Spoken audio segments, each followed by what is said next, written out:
Hi, I'm Lara. Welcome. I am here to talk about something very personal, and based on the comments from my last video, it's very personal for many of you out there as well. But what I'm going to talk about today is kind of a follow-up on my last video about being laid off in my 50s. If you haven't seen it, it's on my channel. I will try to figure out how to put it up here, but if not, I'll put it down in the comment section. But what I want to talk about today is self-sabotage after that. And if you are like me, somebody who put, decades into your career or even a company like I did, and all of a sudden you're in this space in your 50s and it feels like the rug's pulled out from under you and you have no idea what to do. You feel a little alone. And what do? You start to tell yourself stories in your head and you start self-sabotaging. Today, I want to share how I recognized eventually how I self-sabotaged myself, but what I did to recover, how I did it, and what I'm doing now to reinvent myself. So hopefully there's takeaways and action items that you can get from this video that'll help you with your situation. If I didn't touch on something that you're going through, please comment below and I will do my best to help. And there's a lot of other people who I've seen, not just in my video, but in other videos that are helping others in the comments. So please share. It feels really good to have a support system out there. Okay, so I've got my notes here in front of me because I'm old and I can't remember everything, but self-sabotage. Those are the things that you, of course, tell yourself about yourself, or the things that you do to set yourself back. And I did quite a few of these. I went through all the phases after my layoff. It was at least 6 months, maybe a little bit more, of doing these things that weren't helping me at all. And I really honestly didn't know how I was going to snap out of it. I felt really down about everything. I felt like everything was happening and I couldn't get control of all of that. The first self-sabotage is self-doubt. We always do that, right? In life in general, self-doubt when we're doing anything new, etc. But I was really doubting if I was going to find anything that I could do or that would utilize my skills, that I had skills that anybody needed anymore, that I was relevant. All of those things really just hit me with the self-doubt. So you hear all the time in all the self-help books about how your negative thoughts channel your energy and your positive thoughts channel your energy. I knew this. I wasn't following my own advice to people sometimes. The second self-sabotage that I was doing was I cared too much about what others think, and others being people online, on LinkedIn, people in my extended network of friends, family, like acquaintances and things of that nature, even my own friends, my own really close set of friends. And I'll talk about that in just a second, but they had no idea what I was really going through. The third one, really goes with the first one. I touched on that a little bit, but that negative self-talk. And I was always doing that. Even in a conversation with my husband or somebody that did know what I was going through, my oldest daughter, who's 35, they would try to give me encouragement and I would shut them down. It was very martyr behavior. And I'm typically not like that, especially not that long. So that negative self-talk hit me, and the more I did it, the more I felt horrible about myself. The fourth thing that I did to sabotage myself was I wasn't getting enough sleep. And I think my normal time clock would be I would stay up till midnight and sleep until 9 every single day if I could. So the minute that I stopped working, my body started going into my regular rhythm. I'm a night owl. So, I kick in after 8 o'clock at night and start doing my best work. But it got later and later. And the next thing you know, my husband's trying to sleep next to me so he can go to work. It's 1 a.m. And what was I doing? Was I being productive? No, I was not being productive. I was playing games on my iPad. Like literally, and I would sit there and tell myself, this is ridiculous. You are wasting a ton of time playing games on your iPad. But I just kept doing it. Next one goes along with this. I'm kind of a lazy in the morning person on the weekends. I get up, I make coffee. By the time I do all that and watch YouTube or play a game or something, it's 10 o'clock. And then I get in the shower and I have to get ready. And then my husband wants lunch and all that. So that's like my Saturday or typical Saturday. I started doing that during the week, and then it just kind of got worse. It first started when right after the layoff, and like I said in my other video, you go through that kind of euphoria time.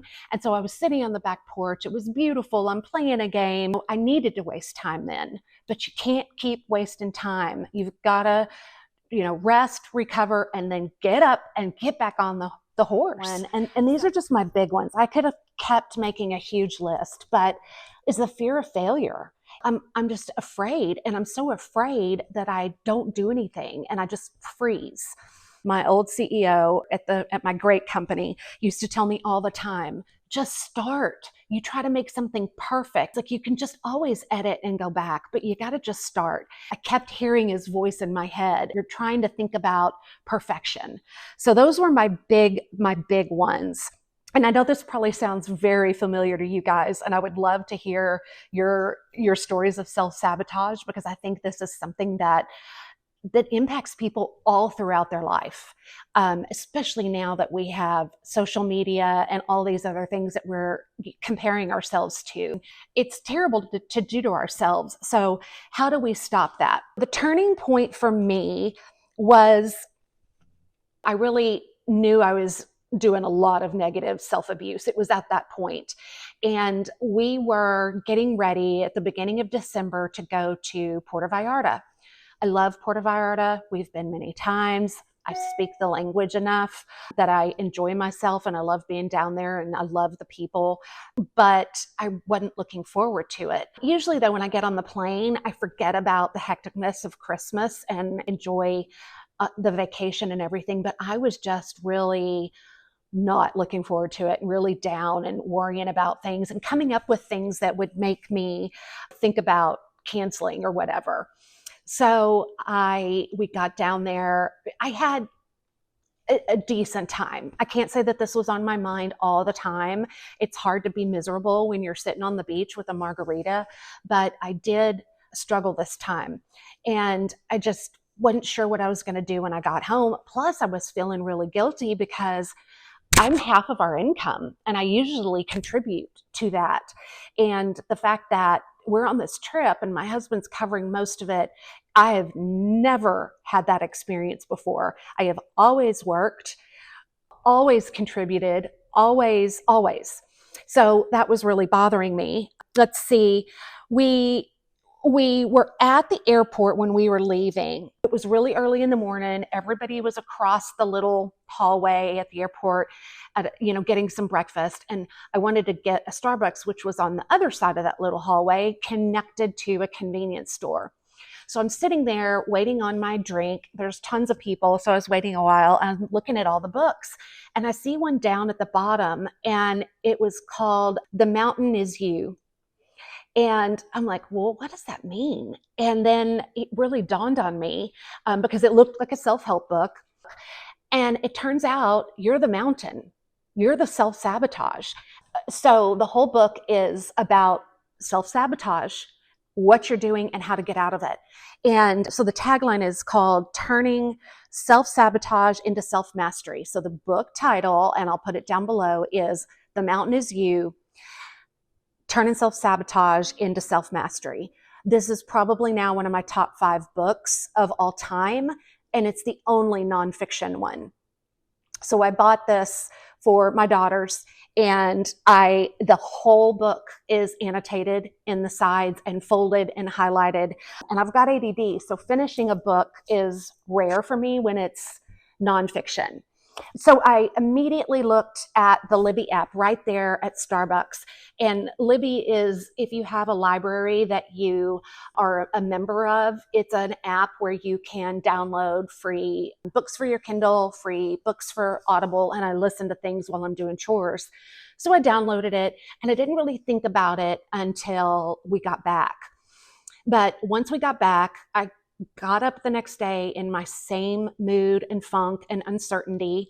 And it's, a happy time. This was like December 9th by this point. And I just didn't feel that. So I immediately started listening to this book on Audible while I was doing chores or wrapping gifts or whatever. About an hour in, I got on Amazon and I ordered 3 of them. It just was that good. So since everything was resonating with me, I knew how to fix it because I preach this to people. I teach this. I coach and mentor people, but I wasn't following my own advice and I didn't know how to get out of it. But I did know that I knew how. I just needed to dig deep. So I dug out some of my favorite books. One of them was Dare to Lead by Brene Brown. This one was really good. It talks about a lot about emotional intelligence and leadership. The ability to control your own emotions and act appropriately is one of the definitions of emotional intelligence. So I knew I really needed to explore everything that I was doing and look at it from a perspective of being a coach, like I was coaching myself, if that makes any sense. So as I'm reading and going through Dare to Lead, something popped out. And, Brene Brown, one of her taglines is, you have to be brave, you have to show up. And it, it, it just hit me right then that I hadn't been brave. I hadn't showed up in a very long time, probably, a decade, when I started at the company that acquired my awesome company.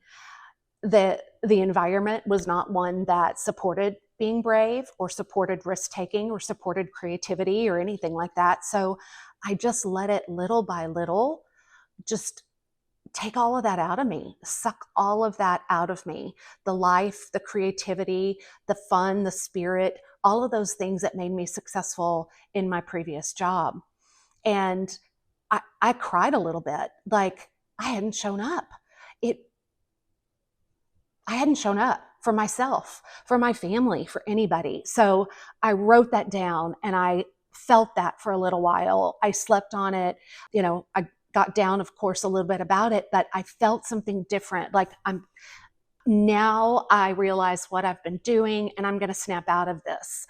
That might not work for everybody, but there might be that something in your life from the past or from now that can motivate you, that can snap you out of this thinking. I knew at this time that my actions weren't generating the outcome that I wanted, or that, a bird wasn't going to fly over my house and drop in this great opportunity to reinvent my life. And that just kind of started this recovery mode. Or these are the things that I did to really be honest with myself and others. And then the last phase of the video, I'll tell you exactly what I'm doing. So the first thing that I did was stopped giving myself grace. Yes, stopped. When I told my husband that, he was like, what? That seems a little opposite. Well, I've been doing it for too long.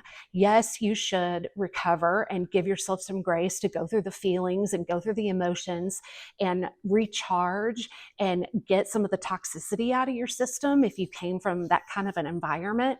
But to let it go on for me, 6, 7, 8 months, that was sabotaging me. I was giving myself excuses like, I just went through a lot. I deserve to, sit here and read. I did a whole lot of projects too. So I didn't just lay around, but I felt very justified, I guess. So I had to stop doing that and to tell myself that think and talk opposite. I'm sitting here wasting time that I could be doing something else to improve my situation because nobody's going to fix it but me. So I stopped giving myself grace. That was the first thing. The second thing that I did was I really had to reconnect and rediscover what I was good at and what my skills were. I had been working outside of my true skills and true gifts and what I was really good at for so long that I was just running on autopilot and had been, really beaten down so much because I was just not aligned at the company that I didn't even realize what I was good at anymore. I sat down and I wrote down everything I was good at, not my resume, I didn't write down like bullets on my resume or projects I had accomplished. I just wrote down literally kind of just immediately what came to my head. Intuition. I read people well and I understand their feelings. I can pick up on it very, very quickly. I wrote down cleaning bathrooms. I'm good at that. And I coach people on this when they don't know what they want to do. Write down every little thing that you love because it could lead to something. It could lead to an idea. And then I looked back on it and I saw a trend. When I started looking back, I was highlighting the things that all were connected. And it's all of those things that I do to help coach people, not just in their careers, but to help coach leaders and owners on how to reinvent their culture, how to transform it, how to care about their people. All these things kind of showed up. So then I wrote down exactly what I really want. I'd been talking too much about what I didn't want. And everybody that I talked to, I just said, I don't want the toxic environment. I don't want this. I don't want that. So what I really want is I don't want to work in a toxic environment. I want to work in a positive environment that is with people, not alone in my house. I don't want to be in an environment where you're working at home and you're in meetings day after day. So I want to be in a collaborative environment where physical people are around. They're all supportive of one another and lift each other up. I want a balanced work week. These weeks of working 60 plus hours a week for a company or for people who didn't care about me, that's over. I want to spend time with my grandkids. I am not starting over where I feel like I have to put in that much time to prove myself. I've done that for 30 years. I don't want to do that again. So I guess this is like a combined what I do, what I don't want, but I want a balanced work week so I can spend time with my family and my grandkids and not be exhausted at night and on the weekends when it's time to have your downtime. I was just too exhausted to want to do anything. I want to work in something that energizes me, that makes me feel great at the end of the day instead of just completely drained and like I'm doing everything that I'm doing for no reason whatsoever. Like there is just nothing that I'm doing is helping anything or anyone. I want to use my expertise to help others reach their full potential. I think that's something that I'm really, really great at. I've always been good with teenagers, early 20s, coaching those people on things to do to get on the right career trajectory and to use and find those skills. And I want to be doing that. I want to continue to build strong relationships and connections based on trust and like-minded things in common. I don't want to feel like I am all alone in a sea of people I can't even relate to. I want to be around people that think the way that I do and have the same values. And I want to be authentic me. When you're in a corporate environment that does not fit your personality, it really starts to impact your true personality and what you show to others. I'm professional, but I'm also goofy and fun, and I love to laugh. I like to play practical jokes. I just think that there's a balance between work and laughing. You know, those funny little things that happen on accident in the office and you just like lose yourself laughing. I miss that working at home and working in an environment where people just didn't laugh or they were too stuffy. So I want to be able to be myself, and I know audiences and I know when to be what. I don't want to be in that kind of an environment that makes me feel like I'm a terrible person for being the kind of person that I am. I want to travel. Of course, I want to do more travel. And I hope that being in a world where I'm not emotionally and physically exhausted all the time gets me more excited about doing those kinds of things. And then I want to be in a role where I can be there for friends, family, and coworkers and really be present and not thinking of the 90 other things that I have to get done. So that was my list of what I really want. So I could stay true to that as I was thinking through next steps. So the third thing, and again, I'm sure you've heard this a million times, but I tapped into my network. But I'm not talking about LinkedIn. I'm talking about my real, true network of people who care about me because I hadn't been honest with them. not my close friends, not my friends I've been friends with for over 25 years, all of my good friends, my extended family. Like, the only people who really knew what I was feeling was my husband and my oldest daughter. I just told people, when they'd ask about the job search, oh, I just don't know what I want. And, I'm just taking my time. And I was just happy, positive me, because I don't talk about myself a lot. And I didn't want to seem like I didn't have it in control. I was trying to put forth a presence of me that really wasn't accurate of what I was thinking and going through on the outside. Something really interesting was the friends, my greatest friends, that didn't work with me, because two of my closest friends have worked with me for 20 years, but my greatest friends didn't really know what I did.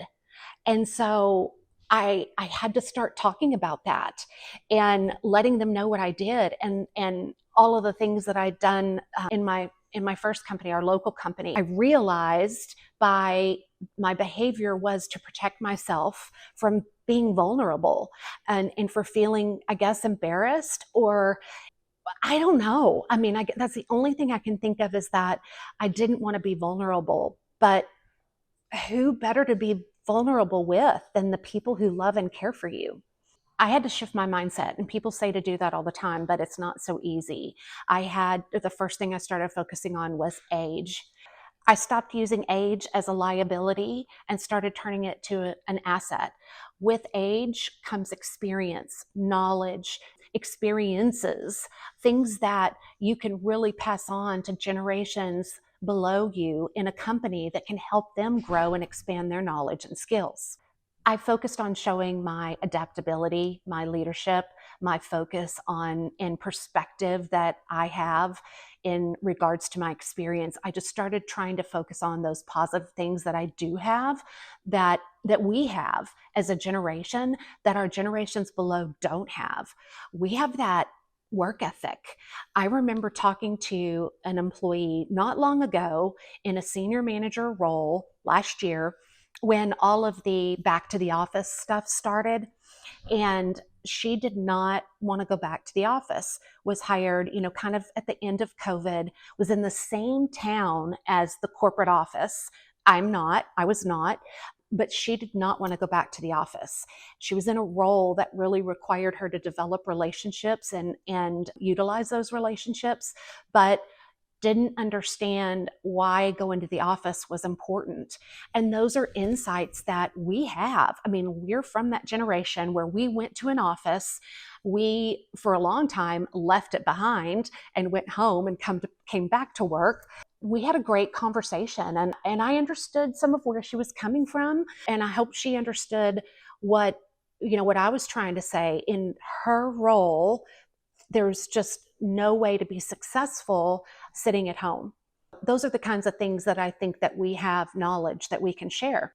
And somewhere out there, there's an employer who values that. If you haven't read any of Brene Brown's books, she focuses on shame and vulnerability and a lot of those feelings that are very difficult for people to process and be and own.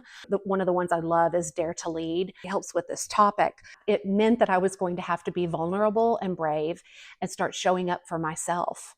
I had to take chances. I had to put myself out there. I had to start being honest with people, because if they keep hearing, oh, I'm fine, I don't know what I want, they're not going to talk to you about opportunities, right?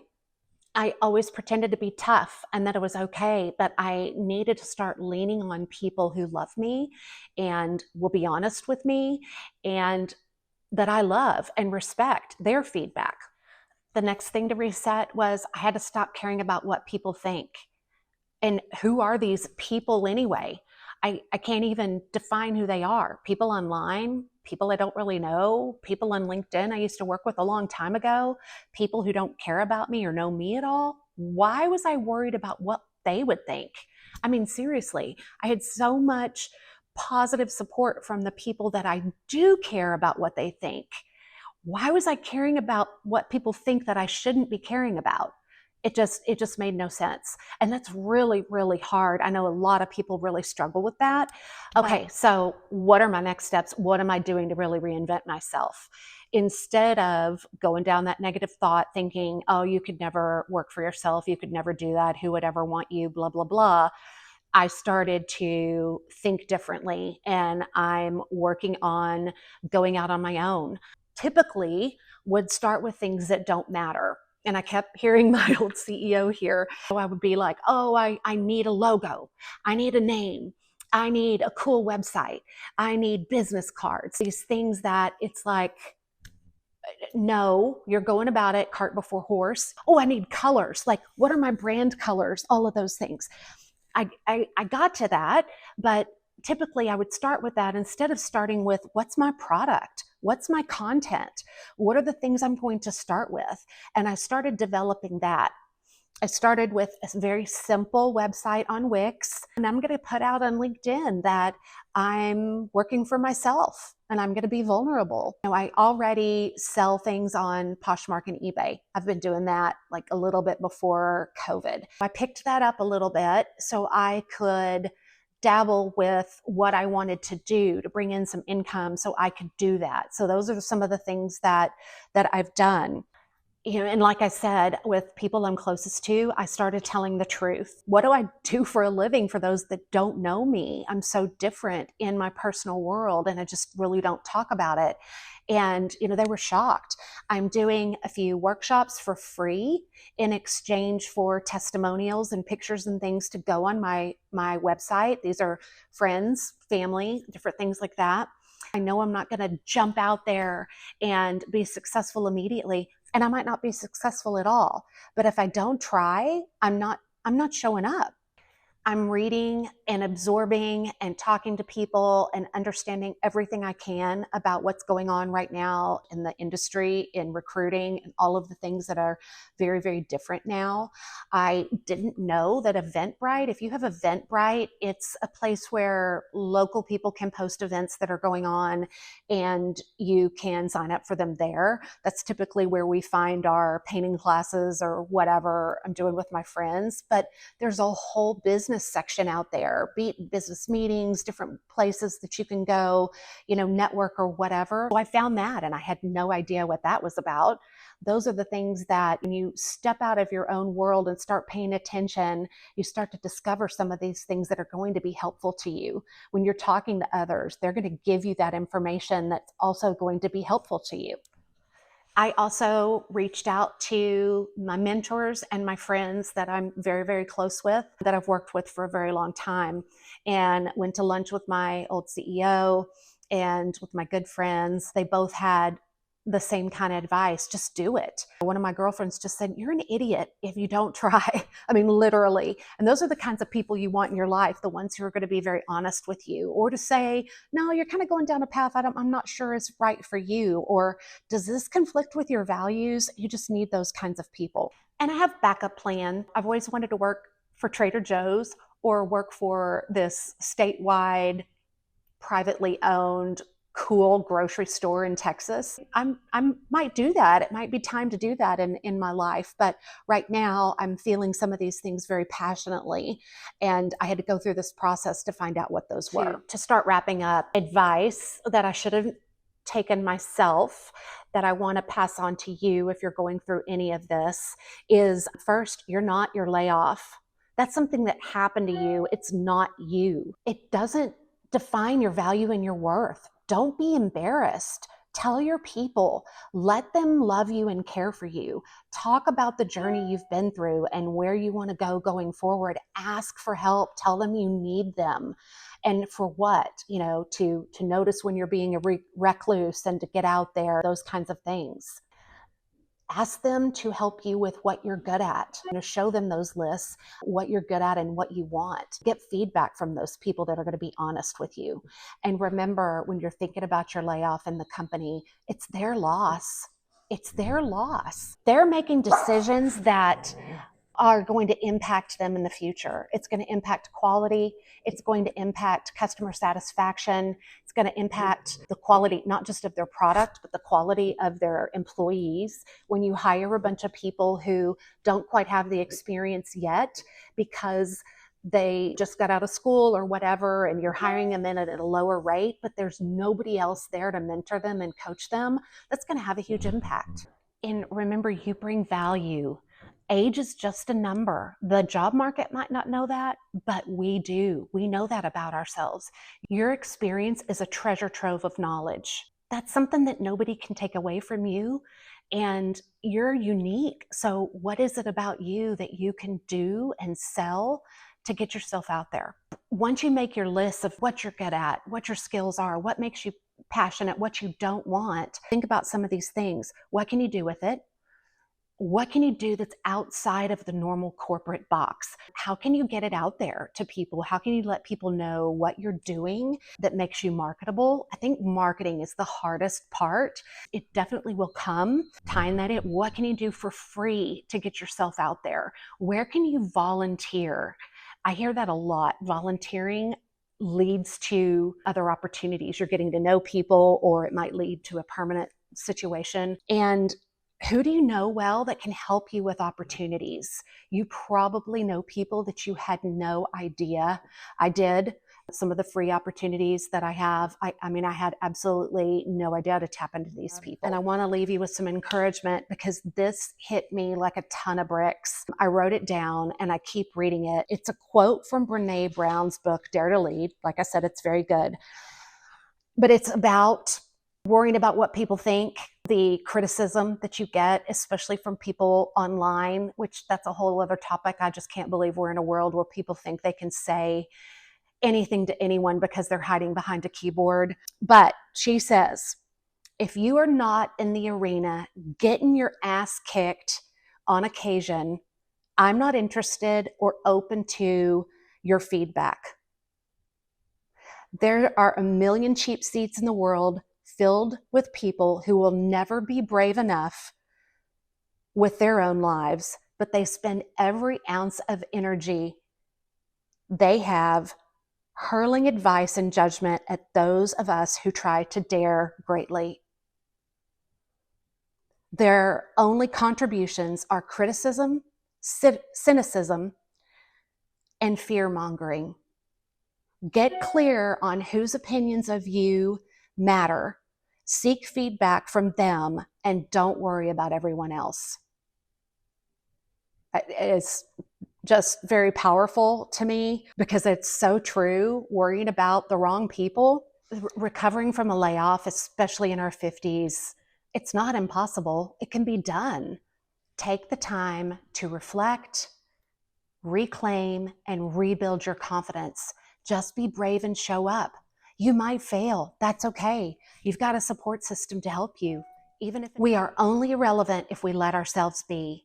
Do you have any comments, advice, experiences, something you've done, anything that will help others? Pop it into the comments. And I really appreciate you joining. I hope you join for the next one. If you found any of this valuable, share it with people that you know really, really need it. Thank you so much. Talk to you next time. Bye.